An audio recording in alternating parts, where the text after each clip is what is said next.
I just couldn't believe the depth of talent out here, comparing the sort of times that people are running for like half marathon here. And I couldn't understand why no one else was talking about this. It seemed like online there's so little about Japanese running. But then my immediate thought was to go all in on the marathon, see how good I can get.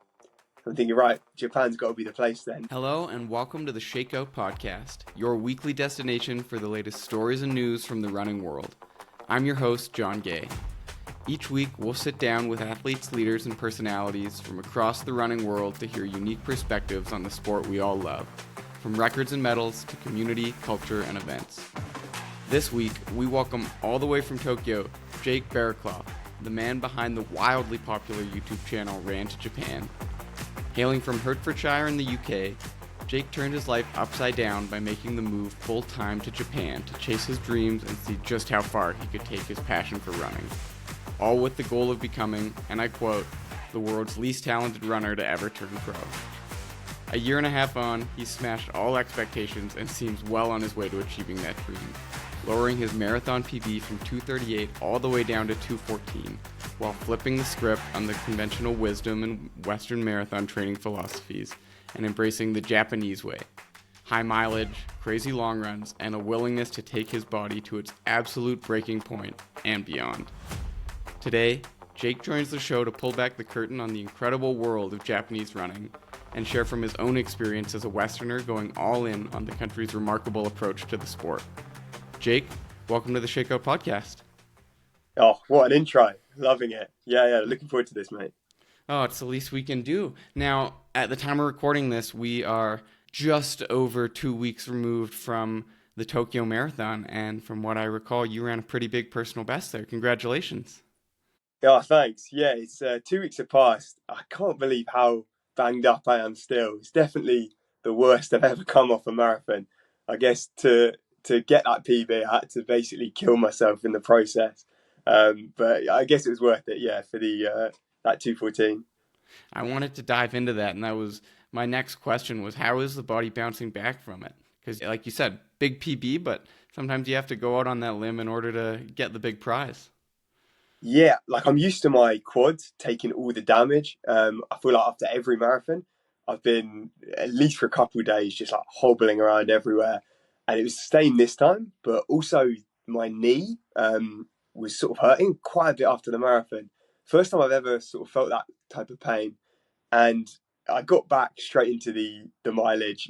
I find the best way to recover is to get moving. So I tried over the last couple of weeks, sort of building it back, and I actually found this knee's just playing up, getting a bit worse. So yeah, we've got to be a little cautious. We're going to see at the moment, but maybe just needs a little bit more rest. I think just going to the well on marathon day did, yeah, a bit of damage. Yeah, I think if anybody has deserved a bit more of an extended break, it's you, and we'll dive into a little bit more of the training specifics that went into that marathon build later in the show.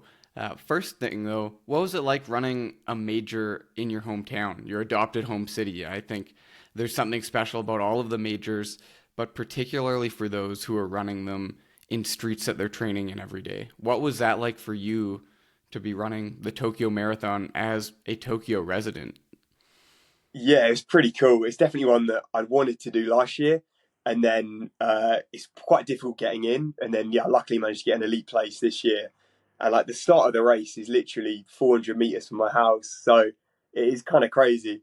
It's great before the race. It felt like I was just waking up on a normal day, roll out of bed, normal time, stroll over to the start. Like just, you can't get that anywhere else. So it's very, very cool. And then obviously running through the streets had a lot of sort of Jake, RanToJapan shouts. I think a lot of my subscribers, a lot of people would come over as well for it. So I had, as well as people from the sideline, actual runners, there's a lot of switchbacks in Tokyo. So it's quite cool. I had tons of people shouting my name. So yeah, I definitely felt that home crowd. That's awesome. Able to use that home field, home crowd advantage to get the most out of yourself. Obviously, we've already revealed that it was a personal best performance, but take us through what your race strategy was going in, because you've, I imagine, had to rapidly reassess what a race looks like in the marathon with the way that you've progressed over the last year and a half. Yes, it was sort of the last marathon I did was 2:18 in Fukuoka. So that was start of December. I didn't realise it at the time, but training had been horrendous leading in. I found out just after that I had anemia, like pretty bad, yeah, iron deficiency. So it kind of made sense. I hadn't just suddenly become useless, like because I mean that 218, I don't know how I pulled that one out. Realistically, I was looking like 225 shape. I couldn't understand what was going on. But then after that, I kind of set the goal. I was thinking, right, if I can do that while anemic, if I can sort my iron levels out, bring that up over time, then the aim for Tokyo was 212. So I built the whole sort of training plan around. It gave me about 3 months to basically get my iron levels up, taking supplements and stuff, and then also like build the training up, try and get as good shape as possible. And it actually went probably smoother than expected. I kept hitting sort of PB every week. I love to race. I tried to sort of get out there and race a lot. And almost sort of there's a couple big workouts that the Japanese guys use to like assess sort of race day shape, like kind of see what you should target on race day. I did those and it was looking more like I was in kind of 210 shape coming in. I thought a little dangerous though to go suddenly from 218 to 210. And I found out the day before the marathon that the lead female wanted to go out at 212 pace. So I thought that's kind of the original plan, like a crazy aggressive pace from her, but there was going to be a pacemaker because the danger with Japanese races, the pacing's all over the place. Those guys just love to sprint off at the start. So I was kind of a little worried, if I want to run even pace, I could be going solo. But then, when I found out this group was going to be forming around the female, I was absolutely buzzing. I thought, jump in that, stick with them till kind of 30k or so, and then see if I can pick up off that and try and cut down in that last kind of 12k to get as close to 210 as possible. It didn't quite end up happening. So we'd been training in really cold weather for the last 3 months. I think the hottest session I did was max probably 5 degrees. So like chilly weather, which I love. Yeah. But then we had this sort of freak little mini heat wave, and it was getting up close to 20 on race day, which just hit me pretty hard already, like pale red head. I'm not the best in the heat already. And then I think just that difference from what I'd been used to. So the sun came out in the last kind of 10k, and I just was absolutely ruined. Don't really remember the finish, but managed to kind of slug it out to 214. So I guess you can't complain with the PB, but I had wanted a lot more there. Yeah, totally. And from everything I've seen, everything you've written and shared about the road to that 214, it's not the way that anybody would script a marathon performance, and it's probably the furthest thing from what you would have visualized a PB performance looking or feeling like. Take us through those last couple of K and a little bit of the aftermath too. And you've already revealed that you had a bit of a death march home, but maybe show us just how deep to the well you went on race day. Yes, it was sort of, I made the move to break away from the group. So I had been feeling pretty good till that sort of 30k point. I realised the group was slowing. I think the lead female, she ended up running 216. So there was a fair bit of fall off in that last kind of 10k. And I'd sensed that was the splits were slowing a little. So I thought, okay, I'm going to stick to the game plan, make the move. Within about a K of picking up going solo, it just started feeling really hard. I was like, ooh, maybe I'm regretting this, but it's kind of a bit late now. I'm solo at that point. I thought I might as well commit to it, keep trying to power through. And then maybe with 5k to go, everything starts getting a bit blurry. I can feel my form just absolutely losing it. Like looking back at the videos on YouTube, I definitely look a little bit messy in that last kind of 5k, and just it ends up being basically a complete blur. Like it's more just sort of snapshots of that last 10 minutes, 15 minutes, where I'm just trying to absolutely bury myself. So much pain, like my whole legs, whole body's basically just on fire. I was just thinking the quicker I get to the end, the quicker the pain can end as well. So managed to kind of slog it out, finished, and then basically don't remember really anything after crossing the line. But then kind of slowly regained consciousness, like in the medical tent. So the only problem for the YouTube that was sort of missing about an hour and a half worth of footage. It's great. I had the whole race covered, and then my family came into the medical tent. Eventually, found me about an hour and a half later. But it would have been great to piece the whole story together. But yeah, it's a little bit patchy, that sort of in between section. But I think it was pretty much a heat stroke, like pushing it a little bit too far and just absolutely cooking myself at the end. Wow, gosh, tough to document things when you're passed out cold in a medical Yeah, tent. There's a couple things that you said in there. The one that really stands out to me is just committing to it and pushing yourself past your limit. And I can't help but think that your run in Tokyo really does epitomize everything about my understanding of the Japanese approach to training. And I want to dive in later in the show to the specifics of the Japanese way of training, particularly for the marathon. But before we go there, for our listeners who aren't maybe as well versed as you are in Japanese running culture, what at kind of a conceptual level is Japanese running all about, and how does it differ from the orthodoxies that we're used to here in the West? yeah, it's pretty interesting. I say he's almost polar opposite.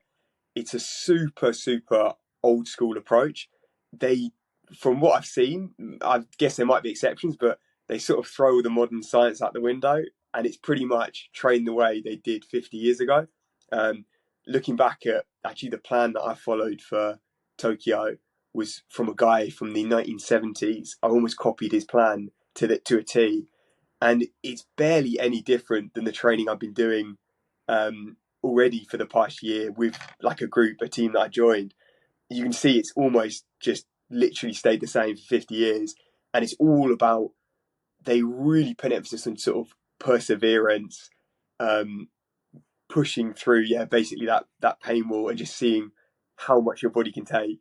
So there's in Japan, there's a lot of people that you see sort of burn out really young, get injured because so many guys are just going at it from a super young age. But then I guess the guys that can survive it and basically are durable enough can kind of pop off. And there's so much depth here in Japan in the marathon, half marathon. I think a lot of people in the West don't realize, but in history they've had hundreds of guys running sub 210, which is still like a massive outlier in the Phenomenally West. quick. Yeah. Crazy for us. Whereas that's not uncommon whatsoever here. That's a pretty average time for like the pro guys here. So I think they've just focused, yeah, on the sort of real high mileage. Their speed over 1500, 5K is pedestrian compared to the American, Canadian, Brits. So slow, but then somehow they're way outperforming us over the longer stuff. So I think that sort of, yeah, just going all in on the high mileage, try and, yeah, make up for that speed deficit. It's pretty interesting what they're doing. You've self-described yourself as the least talented runner to ever try and go pro. You've also referred to your speed ability as akin to that of a cart horse. Has it always been your style of training to pound out these high mileage weeks, or is this something that you adopted when you got to Japan? Yeah, it's something that I've always just lacked the speed over the track distances. I've never really enjoyed track. Always when I was younger, I loved the cross country, basically because it was longer distance, more of like, yeah, that cart horse style. But actually, I only started taking running properly seriously when I was 25, so 2 years ago. Um, Up until then, I've been doing running for fitness and kind of social side, and then a lot of mixed martial arts like MMA as well. It's like pretty different style. But then when I decided to go all in on the running, quit the MMA, I thought I was gonna basically throw everything at it. So like triple my mileage pretty much, and just, yeah, somehow didn't get injured.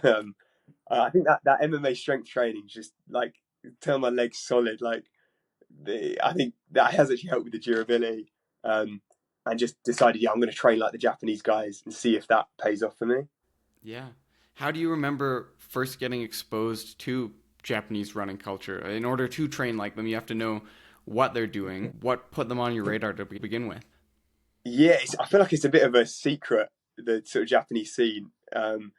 It's so the only way that I'd heard about it was through this book, The Way of the Runner, by Adharanan Finns. He's a British journalist. He originally went to Kenya, wrote a book about like Kenyan running, which is much more well documented, I feel like. And I read that one originally, and then saw, he had this other one, um, and I was like, I'll give it a go. I know absolutely nothing about Japanese running, and then pretty quickly after starting reading that, I just couldn't believe the depth of talent out here. and because he was comparing the sort of times that people are running for like half marathon here, and like where that would put you in the UK, and I just couldn't believe it, and I couldn't understand why no one else was talking about this. It seemed like online there's so little about Japanese running, but then my immediate thought was, my plan at that point was I want to go all in on the marathon, see how good I can get. So I'm thinking, right, Japan's got to be the place then. That sounds like, I like the sort of mystery around it, that it was so hard to find anything, because all the research, the articles, everything's in Japanese, which is why when I was trying to research it, I found it absolutely impossible before coming here. So that was why, I was like, I've got to go firsthand, experience it in Tokyo, and made the move out here. Wow. Yeah, I feel it is such a walled garden, to use that expression, for so many of us in the West. We've heard little snippets about this depth in Japanese running. You see the occasional Japanese transcend and break through and be competitive in the West or at the world stage, whether it be World Championships or Olympics. But by and large, they're operating in a system that is totally removed from the rest of the world. And it is, in a lot of ways, self-contained. What was it like trying to break into that system? Do you just show up in Japan and get out and try and run with the first guy you see? What did that look like in the early days? Yeah, it was, I guess, a bit of a gamble. I sort of came out here. I had about 6 months back in the UK. So I finished uni in America, and then came back here.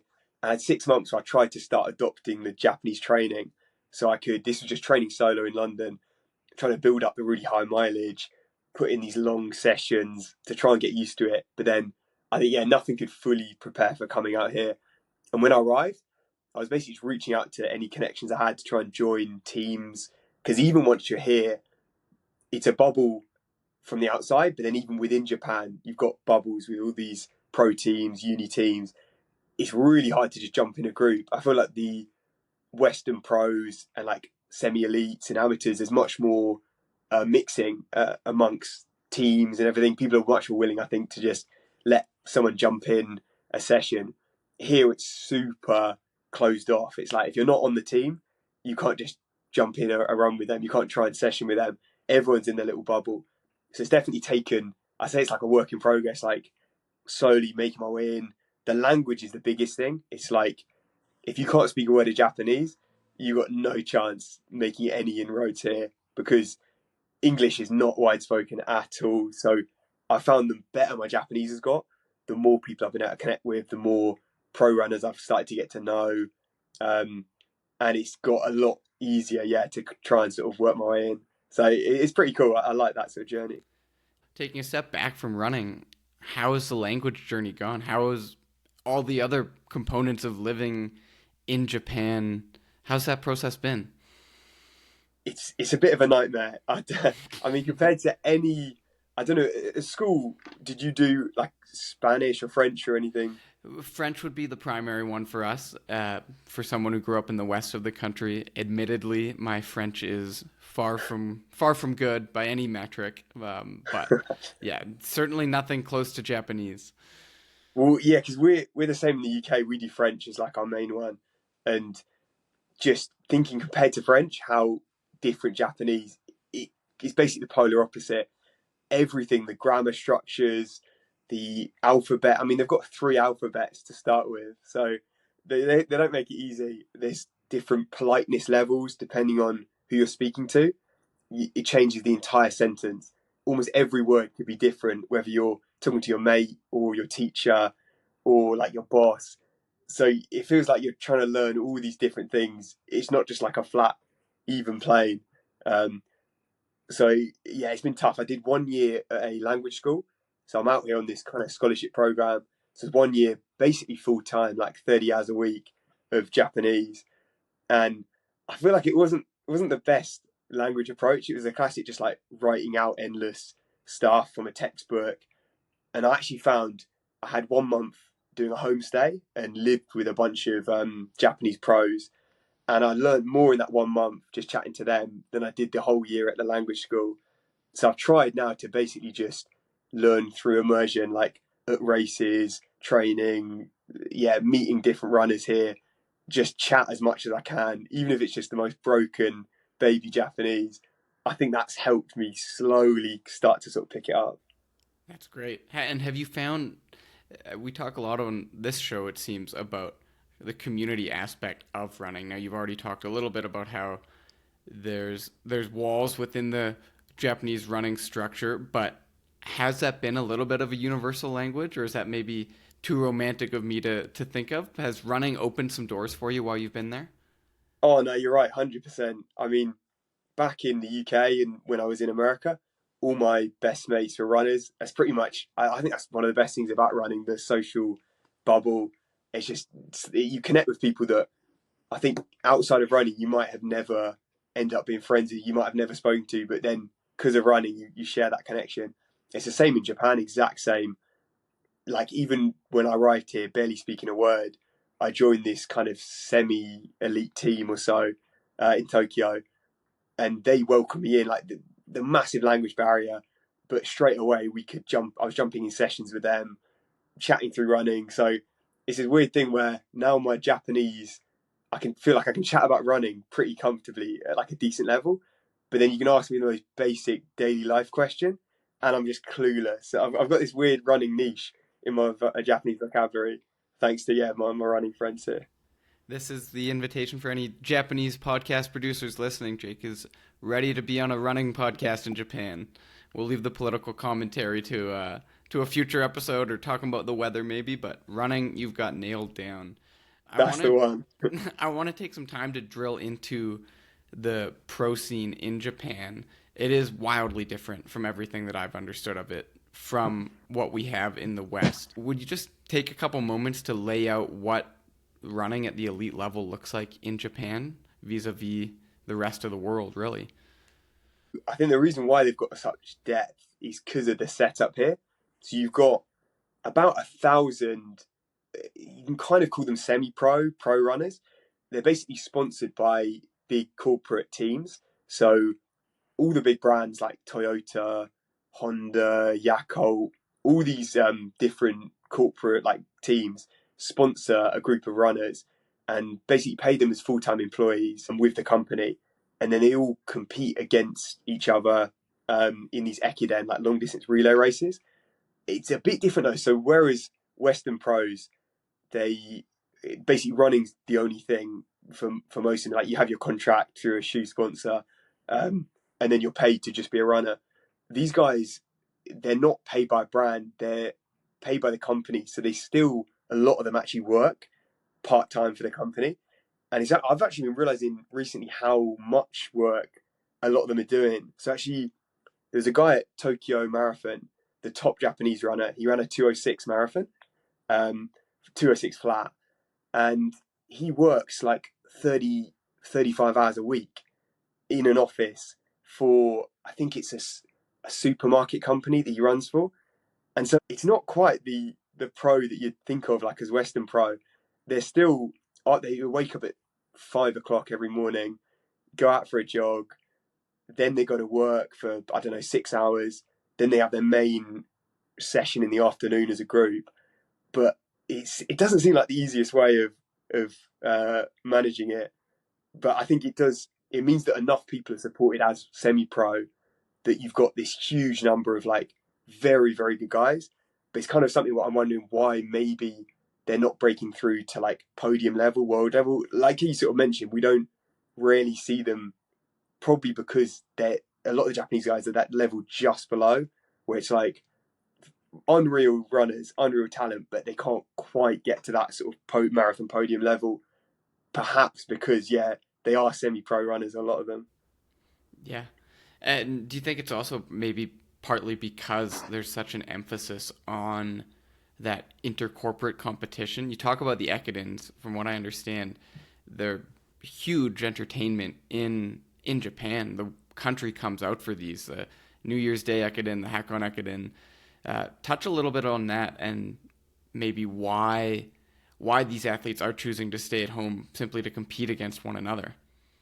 Yeah, that's definitely another factor. It's pretty much the reason that companies are paying these guys isn't necessarily to go out there and run marathons around the world. It's to represent the company in these ekiden. They're seen as like the absolute pinnacle of not even just running, almost sport in Japan. Like the Hakanekiden, it's the biggest sport event every year. It's like the kind of level of like the Super Bowl. You got half the Japanese population, 50% watching a 10-hour relay race. It's just like crazy to try and comprehend. And so you think the guys running in that is huge exposure, TV time, the whole thing's broadcast. So for the companies, I guess it's promotion for them. So they want people focusing on those like Ekiden relay races. There's much more of a team sport almost in Japan, like real emphasis on teams. Everyone trains in teams. You run as a team. Often they live together in dorms, eat together at a canteen. It's run almost like a team sport, like football, rugby, like something like that, as opposed to maybe how more individual running is in the West. And you got a bit of an experience with that team element just this past year. You had the opportunity to join a camp. Now, there was something kind of unique about the camp that you were attending, but it was with pro runners. Tell us a little bit more about that. Yeah. So that was my homestay, the homestay part of the scholarship. So most people, you go live with a Japanese family somewhere across Japan, get a taste of like Japanese life for a month. Whereas I had my sights set on an altitude training camp, and somehow managed to find this family who owned like an athlete dormitory. So there's this like kind of hotbed, a bit like Flagstaff or Boulder.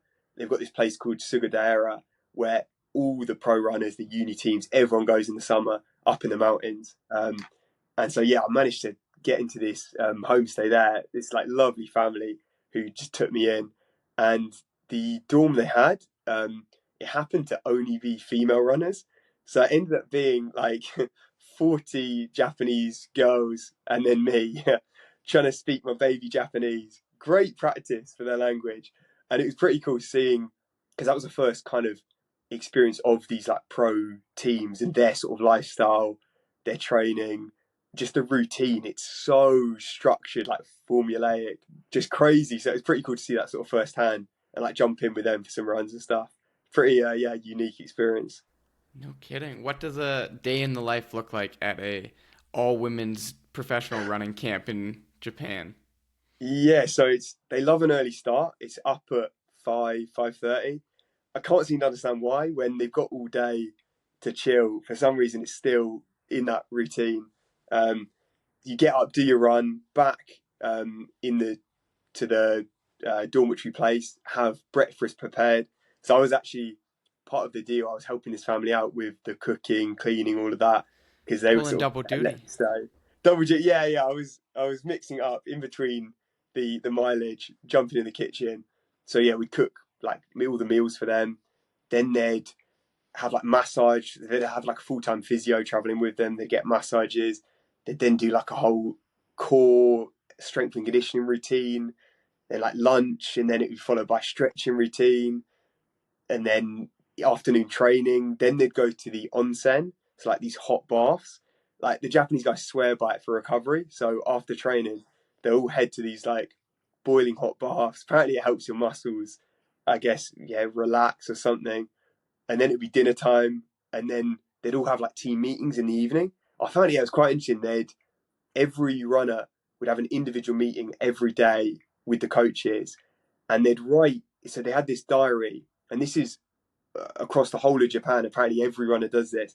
Every day they write like the training they did, how they felt during it, but then even like specific details like how much they were sweating during it, what their heart rate was, like how much they weighed in the morning, like super specific.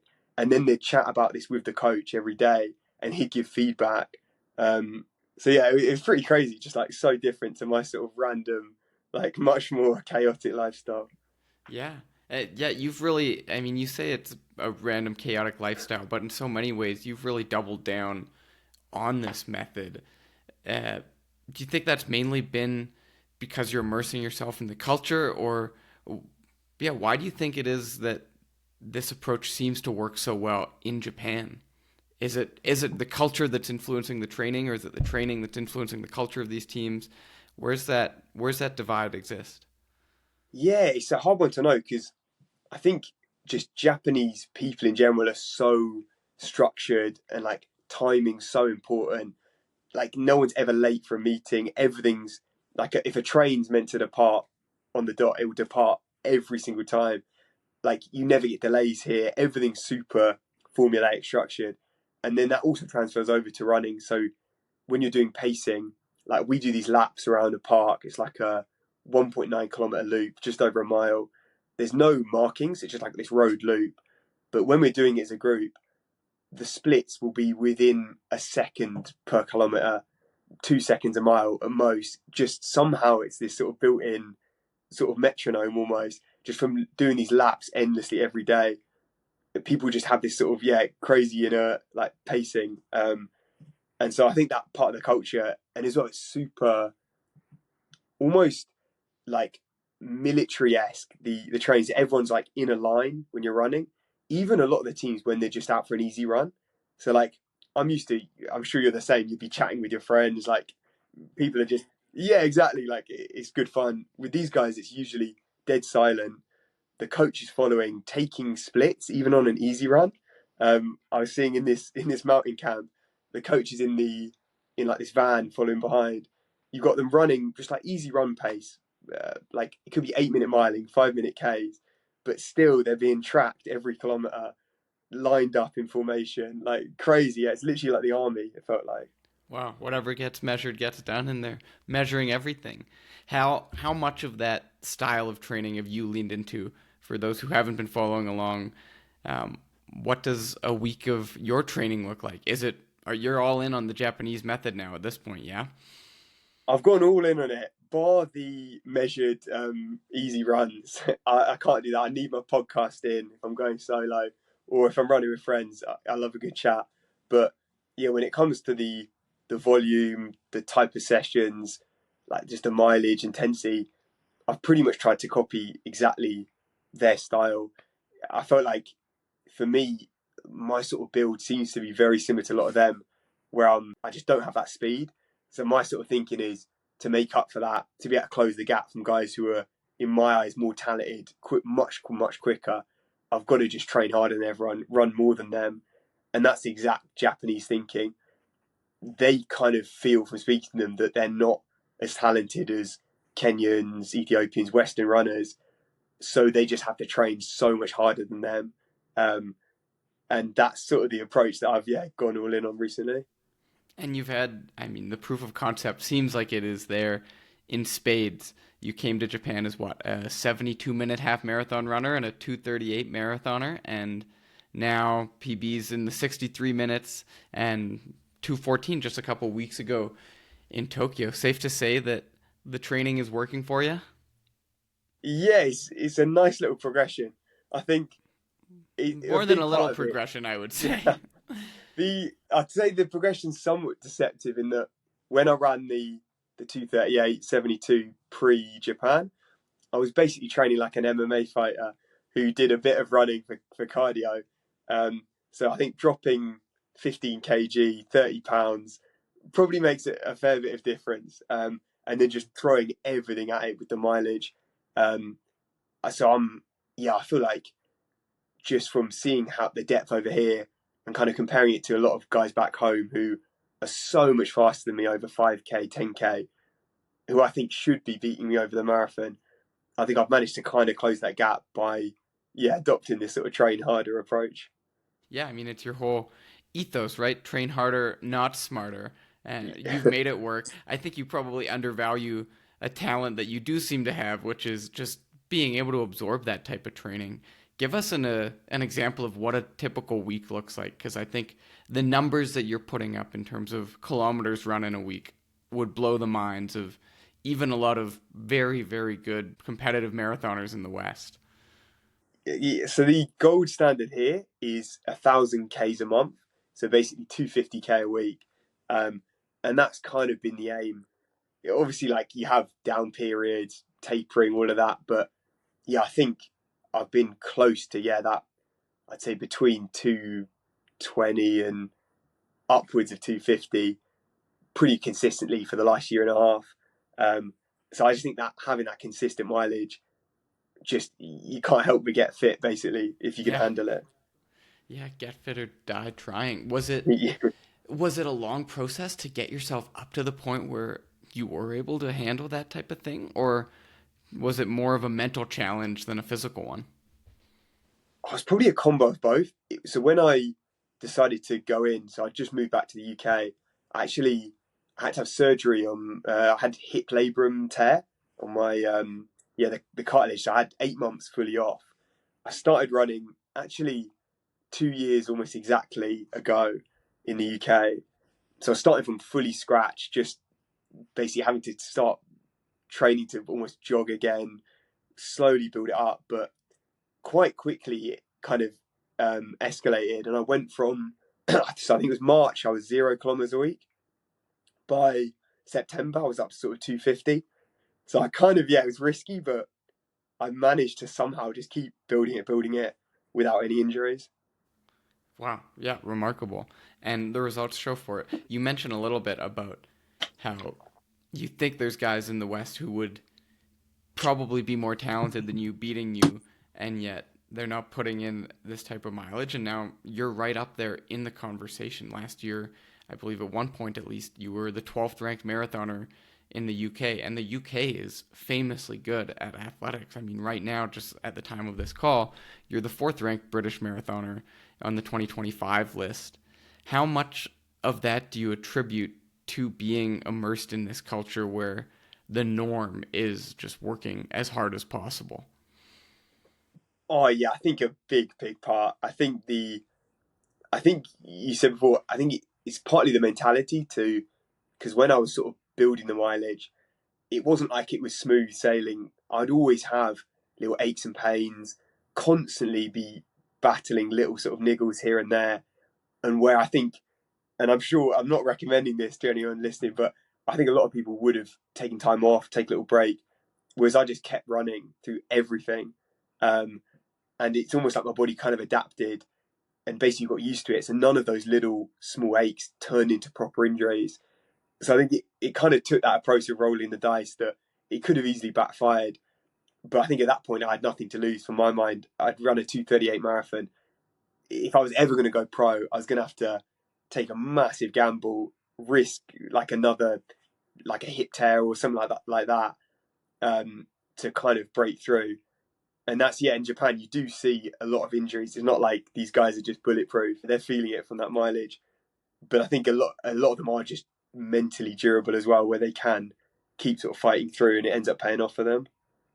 Yeah, wow. That's refreshing to hear that they're not totally bulletproof, because I Yeah. think from the outside looking in, I look at what they're doing, what you're doing even, and it seems almost insurmountable or impossible to even fathom here in the West. You said you have nothing to lose, and I think above and beyond the training itself, you've been so open and candid with documenting this whole journey and really putting yourself out there and bringing so many people along with you into this deep dive into Japanese running. Was that the plan going in, or did that develop organically once you had boots on the ground in Japan? Take us through kind of the origins of RanToJapan as this whole brand, as this whole following that has just rapidly grown over the last year and a half. I kind of before coming out to Japan, obviously, I've run a 2:38 marathon. That's not even in the realms of thinking I could go pro.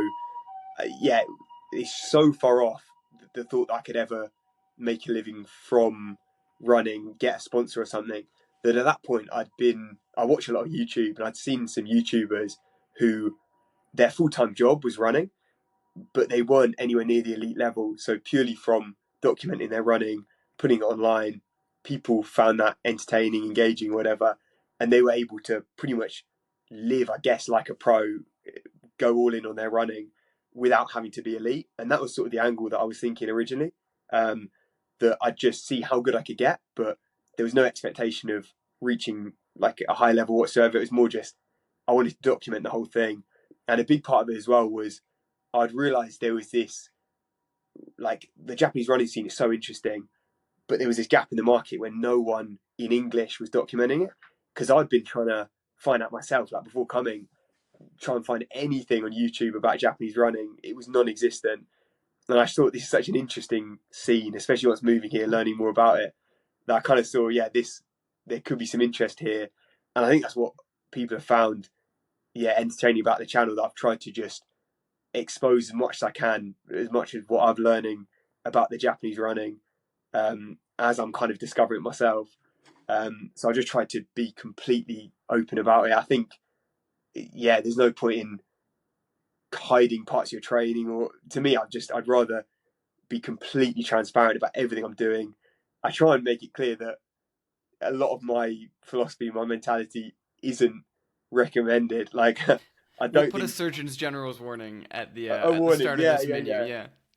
Exactly. Don't try this at home. But it's like, I think if you want to fully get the most out of yourself, that was the very first video I made. I basically wanted to say I want to reach my talent barrier, see where that is, and that's kind of where I think my training ideas come from. And the journey has just totally cemented that there is this appetite for it. I was someone who also was fascinated by Japanese running. I wasn't willing to go all in and move my life there for it. And so it just remained this opaque other world. And you have really pulled back the curtain and invited the rest of the West, the rest of running fandom into your journey. And I mean, it's so compelling on multiple levels. I think one, simply moving to a country as different from home for you as Japan would already be a fascinating story. And then you layer in this incredibly hard approach to training. That right there is so compelling. And then you cap it all off by not just going there and running these middling times and exploring the Japanese culture, but you've gotten really good in the time that you've been there. And you've been gradually bridging this gap to the real, like the highest echelons of the sport. You're mixing it up with guys in Japan who are full-time pro athletes now. You're competing at the front of races that even a year ago you probably had no business competing at. And it's just been this beautiful melding of documenting a cultural immersion trip, but now also you have the bona fides of an elite runner that I think people want to learn those stories. And again, you talk about the differences in the West, and this is maybe unique to you, but so much of Western training is closed off, where coaches have their own secret sauce that they're trying to keep hidden from the rest of the world. They don't want other people observing their sessions. They don't want their athletes posting on Strava. You've taken the complete opposite approach and are getting these incredible results from it. Do you think there's been a motivator of knowing that you have the public eye on you in such a big way that's maybe driven your training forward? Oh, I appreciate that. I mean, by Japanese standards, I'm still bang average. There's so many quicker guys over the half marathon. Um, but I think it's pretty cool seeing the following growing. I can't believe how quickly the YouTube and stuff's been taking off, and it definitely provides more motivation, I guess. Yeah, if I know that I've got all these eyes on me, but at the same time, I don't want it to ever impact my training. So I've had, because obviously you get lots of comments and stuff, people have ideas, but I think I've tried to stay very true to my own thinking, and put it as, I'm going to document my training my way, and if I'm very appreciative if people want to follow along, but I'm not going to change it in any way if by the YouTube growing or anything. My main focus is always performance. It's fully, I want to be as good as I can possibly be as running, and then YouTube comes second after that. But it's definitely, I love making the videos and stuff, so it's cool to have that as well as the running outlet. It seems almost like a very Japanese approach to it of, I'm going to handle the hard work bits myself. I'm going to be as good as I possibly can be.